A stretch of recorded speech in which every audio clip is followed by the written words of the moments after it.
कधी आरशात बघताना तो पहिला पांढरा केस दिसलाय, एकदम धक्का बसतो नाही का, खास करून 20-30 असताना. आजकाल ना कमी वयात केस पांढरे होण्याची चिंता खूपच सामान्य झालीये. पण यामागे नक्की काय विज्ञान आहे? चला, या स्रोताच्या आधारावर आपण हेच सोप्या भाषेत समजून घेऊया. आता एक गंमत सांगतो. ऐकून कदाचित आश्चर्य वाटेल, पण आपले केस मुळात पांढरेच असतात. हो, अगदी बरोबर ऐकलंय. त्यांना जो काळा, तपकिरी किंवा सोनेरी रंग मिळतो ना, तो एका खास घटकामुळे. आणि तो घटक म्हणजे मेलॅनिन. सोप्या भाषेत सांगायचं तर मेलॅनिन म्हणजे एक नैसर्गिक रंग. हे आपल्या केसांच्या मुळांमध्ये तयार होतं. आणि जेव्हा हे मेलॅनिन तयार व्हायचं थांबतं, तेव्हा केस बिना रंगाचे म्हणजेच पांढरे उगवायला लागतात. म्हणजे बघा, केस पांढरे होणं म्हणजे फक्त रंगाची कमतरता, दुसरं काही नाही. तर मग खरा प्रश्न हा आहे की हे मेलॅनिन तयार होणं अचानक थांबतं तरी का? चला, यामागचं विज्ञान आता आपण समजून घेऊया. पण थांबा, आधी अकाली केस पांढरे होणं म्हणजे नेमकं काय हे समजून घेऊ.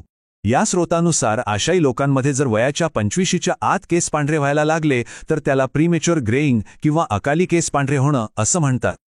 बरं, केस पांढरे होण्याबद्दल ना प्रचंड गैरसमज आहेत. पुढच्या काही भागांमध्ये आपण असेच काही मोठे गैरसमज आणि त्यामागचं खरं सत्य काय आहे ते पाहणार आहोत. सगळ्यात मोठा गैरसमज तो म्हणजे एक पांढरा केस उपटला की त्या जागी 10 नवीन पांढरे केस येतात. हे पूर्णपणे खोटं आहे. लक्षात घ्या, प्रत्येक केसाचं मूळ, ज्याला फॉलिकल म्हणतात, ते स्वतंत्र असतं. एका केसाचा दुसऱ्या केसाशी काहीही संबंध नसतो.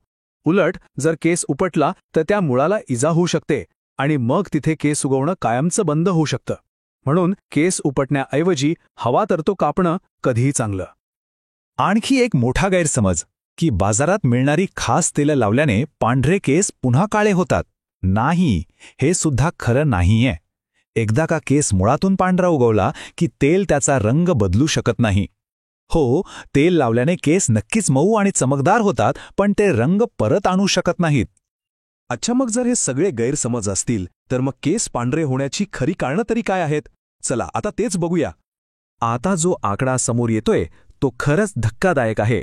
स्रोतांनुसार जे लोक धूम्रपान करतात त्यांच्यामध्ये इतरांच्या तुलनेत कमी वयात केस पांढरे होण्याची शक्यता तब्बल 4 पटीने जास्त असते. विचार करा, 4 पट. धूम्रपानाशिवाय इतरही काही महत्त्वाची कारणं आहेत. पहिलं म्हणजे सततचा ताणतणाव. यामुळे काय होतं की शरीरात ऑक्सिडेटिव्ह स्ट्रेस तयार होतो. म्हणजे सोप्या भाषेत आपल्या पेशींवर ताण येतो आणि त्या लवकर म्हाताऱ्या होतात. आणि याचमुळे मेलॅनिन बनवणाऱ्या पेशींना नुकसान पोचतं. याशिवाय व्हिटॅमिन B12 आणि लोहाची कमतरता हेही एक मोठं कारण आहे. आणि हो, सगळ्यात महत्त्वाचं, अनुवंशिकता. म्हणजे जर घरात आईवडिलांचे केस लवकर पांढरे झाले असतील तर आपली ही शक्यता वाढते.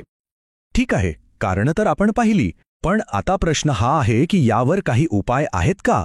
तर हो, नक्कीच आहेत. चला तर मग आता काही उपाय आणि आपल्या जीवनशैलीतल्या बदलांबद्दल बोलूया. हे बघा, यावर एक सोपी 3 सूत्री योजना आहे. पहिलं, आपला आहार सुधारा. दुसरं, धूम्रपान करत असाल तर ते ताबडतोब सोडा. आणि तिसरं, ताणतणाव कमी करण्याचे मार्ग शोधा. हे 3 साधे बदल खूप मोठा फरक घडवून आणू शकतात. बरं, मग आहारात नक्की काय खायचं? व्हिटॅमिन B12 आणि लोहासाठी आहारात अंडी, दूध, पालेभाज्या यांचा समावेश करा. अँटीऑक्सिडंट्ससाठी कढीपत्ता आणि आवळा तर खूपच फायदेशीर आहेत. पण एक गोष्ट लक्षात ठेवायला हवी, हे उपाय नवीन केस पांढरे होण्याचा वेग कमी करू शकतात. जे केस आधीच पांढरे झालेत त्यांना नाही बदलू शकत. आणि आता आपण या सगळ्या चर्चेतल्या सगळ्यात महत्त्वाच्या प्रश्नाकडे आलो आहोत, ज्याचं उत्तर खरं तर प्रत्येकालाच हवंय. तो मोठा प्रश्न असा आहे की जे केस पांढरे झाले आहेत ते नैसर्गिकरित्या पुन्हा काळे होऊ शकतात का? याचं वैज्ञानिक उत्तर असं आहे की एकदा केसांच्या मुळातली मेलॅनिन बनवण्याची क्षमता संपली की नैसर्गिक रंग परत मिळवणं खूप खूप कठीण आहे. अशक्य नाही, पण जवळजवळ अशक्यच समजा. म्हणून या संपूर्ण चर्चेचं सार एका वाक्यात सांगता येईल: प्रतिबंध हीच खरी रणनीती आहे. केस पुन्हा काळे होतील हा एक गैरसमज आहे. याचा अर्थ केस पांढरे होण्याची वाट बघण्यापेक्षा ते होऊच नयेत यासाठी आजपासूनच चांगली जीवनशैली ठेवणं जास्त महत्त्वाचं आहे. विचार करण्यासारखा मुद्दा आहे, नाही का?